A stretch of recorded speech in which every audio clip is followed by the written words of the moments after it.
What's going on, guys? OG from Infinity Loops here, and today you are going to learn inverted yaw spins.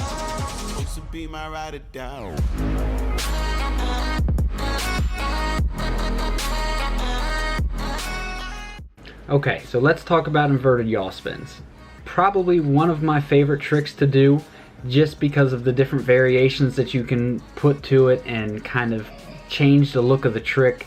But it's always going to look good and it's always going to look impressive, even though it's really not all that difficult to do. So what we're going to do now is we're going to go through the steps of how to do the trick, and then we're going to jump into the sim and demonstrate it for you, while also talking about some of the ways where doing this trick with a whoop might be a little bit different from doing them with a larger mini quad.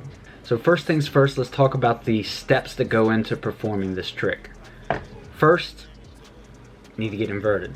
It doesn't really matter how you get inverted. You can roll into it either direction. You can pitch forward into it. You can pitch backwards into it. I would recommend, when practicing this trick, to roll into it. That way you can keep your horizon line at all times, and it kind of makes it easier to know when to stop. Whereas with flipping into it, there's a little bit more muscle memory and practice that has to come before you can do that consistently. So practice rolling into it first, and once we're inverted, we're just spinning.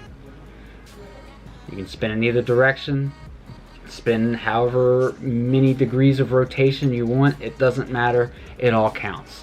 So now we're going to jump into the sim, and then we're going to talk a little bit more about what goes into performing this trick with a whoop versus a larger 5-inch mini quad, just with the different power to weight ratios and inertia that this thing carries into the going into it and everything else. So join me in Velocidrone and we will go from there. Okay, so now we got Velocidrone loaded up. I'm in the Mobula 6. I definitely would recommend practicing this with one of the whoops in Velocidrone, just so you can get a more accurate idea of the type of power you're going to have getting in and out of this trick. And that's really the biggest thing when it comes to doing this trick in a whoop versus doing it in a larger quad, is you don't have the power to easily catch yourself coming out of it. So a larger quad, you can do something lower, stop here, and instantly catch yourself. These whoops, especially if you want it to come out clean, you got to allow a little bit of room to be able to gradually get back on the throttle, allow yourself to kind of sweep out of the maneuver rather than doing that sharp catch. So what we're going to do first, we're going to get up high, flip upside down, drop throttle. Flip upside down, drop throttle. Just practice doing that in all of the directions. Left and right roll, front and back pitch.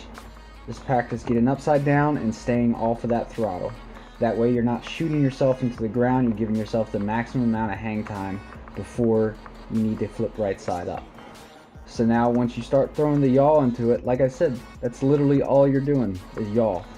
If you watch my stick inputs, you can see there's very little roll, if any, that ever happens when I'm doing this. If you get your horizon line and what you're looking at kind of correct from the beginning, then you can do all of this trick with yaw, which makes it a lot easier. It's less moving parts, less things to go wrong. So yeah, we're just going to flip upside down and spin. You can practice putting different speeds to the spin. Practice spinning really slow. Practice spinning fast. You can even do what Infinity Loops likes to call the and that's And another thing you'll notice is a lot of times when I do this trick, you'll see me kind of pop backwards before I go up, and that's really just to help level me out. So if I'm going forwards into something, come through it, pop up, inverted yaw, come down out of it. So I would recommend practicing this until you get comfortable doing it just over and over and over again in the simulator, because this is the type of trick where you are 100% going to slam your whoop into the ground a bunch. Everybody does it. So now that we got that down, let's go ahead and take it out and throw it into a freestyle line, see what we can do.